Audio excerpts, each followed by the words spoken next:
bad blood. You know, we're gonna come out there and we're gonna put on a show. I can guarantee you I'm gonna come out there and I'm gonna let it all hang out. About 2 years ago, I called this fool out. He didn't want to fight, want to get his experience up. He was scared of these hands. He can come out there and he can bang, you know, but at the end of the day, I'm just better. You know? He got drunk. He got liquid courage in him. He accepted a fight. The next day, reality hit. His fear steps in. He's scared. I don't know if the dude is delusional or whatever makes him comfortable enough to work hard every day, you know, say what you want. We're gonna go out there. He's gonna try to take me down. It's the same old song and story of every fighter I fight. They're gonna try to take me down. I'm gonna stuff it and I'm gonna throw leather at his face and see what he does. See how he acts. My style's gonna be bad for him. Yeah, he's gonna come out there and he's gonna throw bombs. But what else do I have to look for? I can take him down. I can beat him on the feet. I can beat him wherever this fight goes. When technique goes out the window, when stamina goes out the window, when strength, conditioning, all that is out the window, it comes down to who's a fighter. I have the heart of a fighter. I have the will of a fighter. At the end of the day, I'm winning this fight hands down.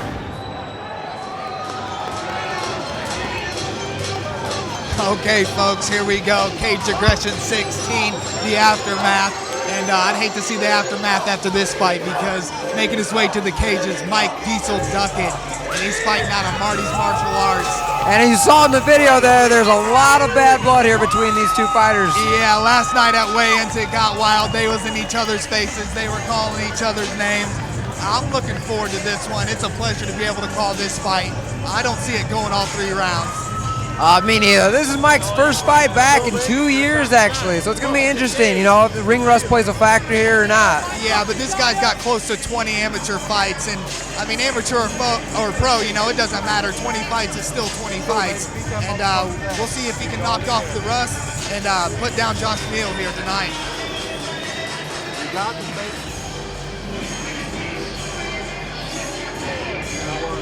Mike definitely no stranger to the Cage Aggression banner here. He's fought many times.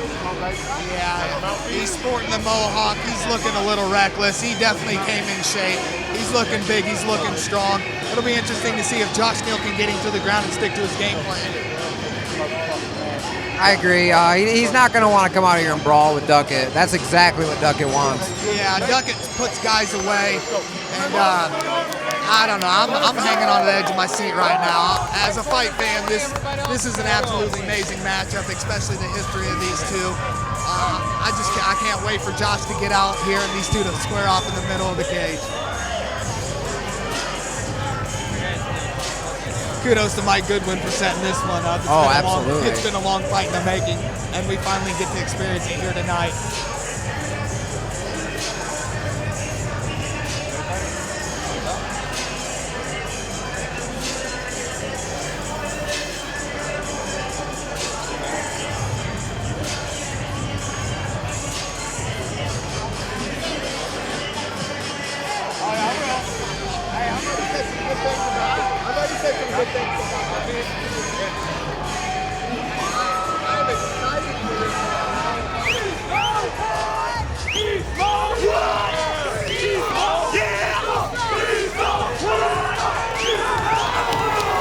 Oh, repping that Hawkeyes gear, baby. I like that. Here comes Josh Neal out of Militich Fighting System. You already know the story. You know the story on Militich. Spencer Fisher, Junior Hernandez, Barb Honchek, Zach Mickelwright, you know, Sean West. Come on now. Big group of killers. We'll see if that helps Josh here tonight. He's going to want to stay away from those big hands of Mike Duckett. He's going to look to get the fight to the ground and finish him off with a submission. Yeah, one thing I can say for sure, all the talking has made him very, very motivated for this fight. Absolutely. You wonder what kind of role that plays into fighters' minds, if they let that get to them, or do they use that as motivation? Does it make them hungry? Does it make them, you know, want to eat more? Because personally, I don't do a whole lot of talking. You know, me and Justin, we are both fighters, if you were not aware of that. But talk is sometimes cheap and a lot of times cheap. It's usually the ones that do the talking are a little insecure about something. But I don't think Mike Duckett's insecure about anything. I don't think Josh Neal's insecure about anything. There's definitely going to be some fireworks flying here when this bell rings. No, definitely. I think these two are going to lay out. It's just going to be a matter, are they going to come out and do the game plan they want, or are they going to come out and just throw in the middle of the band and everything? Is the emotions going to play into this? Are they just going to look to get after it, or is it going to be a nice technical fight? I don't know, but we will find out. And another interesting point, with all fights, you know, there's always bad blood sometimes. Well, I guess not always sometimes, but there's bad blood.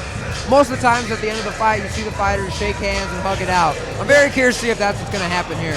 Yeah, that'd be nice to see if these guys can go ahead and squash the beef right here inside the cage and you know, let it be what it is, man. It's just a fight.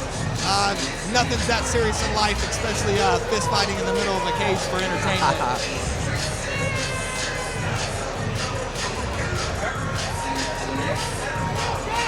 Making his way into the cage, Josh Neal.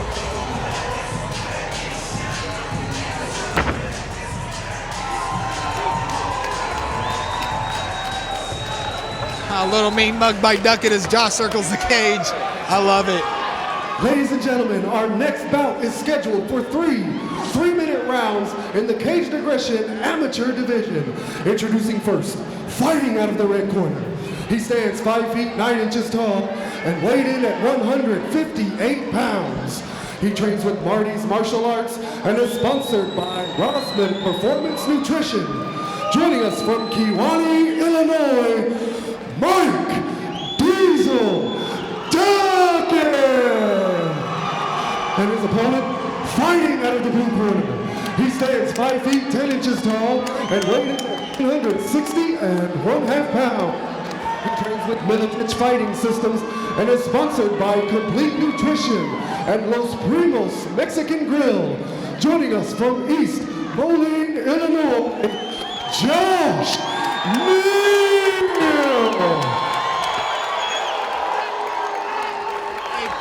We got Mike Diesel Duckett taking on Josh Neal in a heated bad blood bout, and it's getting ready to start. The time for talking is over, and we're about to begin. Round That's one. right.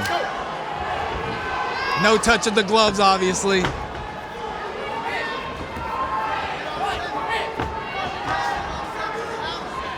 Josh stalking him down. Duckett looking to find his range, testing him with kicks.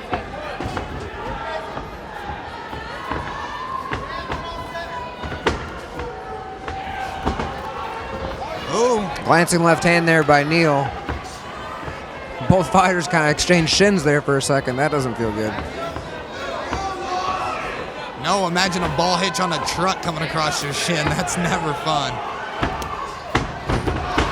Oh, and Neal on his back. Duckett scoops up the kick. Caught up. And gets a takedown, but finds himself. Triangle here. We'll see if Neal can finish. He could switch out to an armbar right now onto Duckett's left arm if he would get his left leg over across the face. Yeah, Duckett's left arm in there is kind of saving him here. He's not in too much trouble, really. At least not yet. His corner's screaming for him to stand up and pull out. We'll see if he takes the advice. Josh rolls. They're in a sprawl position here. Duckett on top. Josh powers up to his feet to press him against the cage. Maybe he's looking for a takedown here. Absolutely. We all know that's part of his game plan, and it kind of seems like Duckett fell right into it. He should have just let him stand up. And he gets the takedown, even with the underhook from Duckett there. That's not easy. No, a lot of power by Josh Neal. Duckett here is pressing off on the head, trying to get some space to stand up. And what Josh wants to do here is bring his hips down and create pressure and keep his weight on him and keep him grounded here. Yeah, he needs to get Duckett's back off the cage so he can't wall walk, cage walk, whatever. Like he did right there. Absolutely.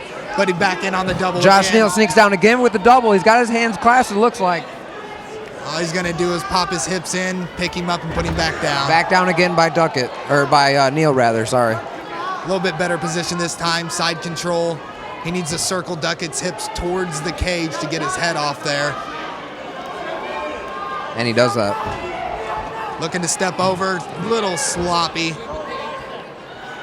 But yeah, he tried to rush that a little too quick, and he wound up in his guard for that. Yeah, a possible arm triangle situation here. Real hard to finish from the... He tapped him. He got him. Never mind. That is an extremely hard move to finish from somebody's guard, and Josh Neal does it. A shoulder to the throat, cutting off the circulation, the blood flow to the brain, and he gets the first round submission victory over a Mike Duckett. That was impressive. That's something you don't see very often. I got to be honest, I did not think that was anywhere close to being Well, locked you in. heard me saying it. I did not think that that was going to happen. I was just talking about how hard it is to finish, and he finished it just as I was speaking. And then Josh Neal go ahead and screams that this is his house, and he proved it here tonight.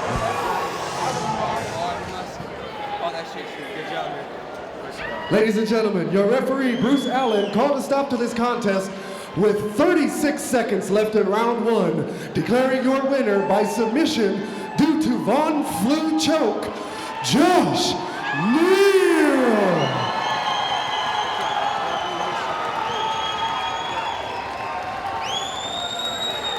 All right, ladies and gentlemen, I'm here with your winner, Josh Neal. Josh looked real calm, real collected there in that one. Did you ever feel like you were in any trouble?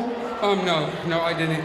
I knew if I came out here and I pushed the pace and I got in his face that he would have trouble, and came out here and I did what I was supposed to do. Now, I know, obviously, judging by the video, there was a lot of talk leading into this one. Why don't you walk us through the finish? I just took him down and I seen the opening and I just grabbed it, you know. Everything that was said, you know, me and Mike, we really had a little bit of hate for each other there, but that's what's beautiful about this. We get to get in here and settle it, and now, you know, we did our thing, and, you know, I knew he was going to be a tough fighter. Anything you want to say, anyone you want to thank before I let you get to the locker room, start the celebration? I want to thank my friends, my family, my teammates. This is a win because you guys helped me. And also, just one moment, my grandpa died 1 month ago, and I promised him today at his grave that I was going to win this one, and I was going to go win that 155 belt next fight. And I'm telling you right now, whoever wants it, come get it. Well, hang around. We're going to know who your opponent's going to be real quick tonight. But one more time, ladies and gentlemen, let's hear it for your winner and new top contender for the 155 belt, Josh Neal, ladies and gentlemen.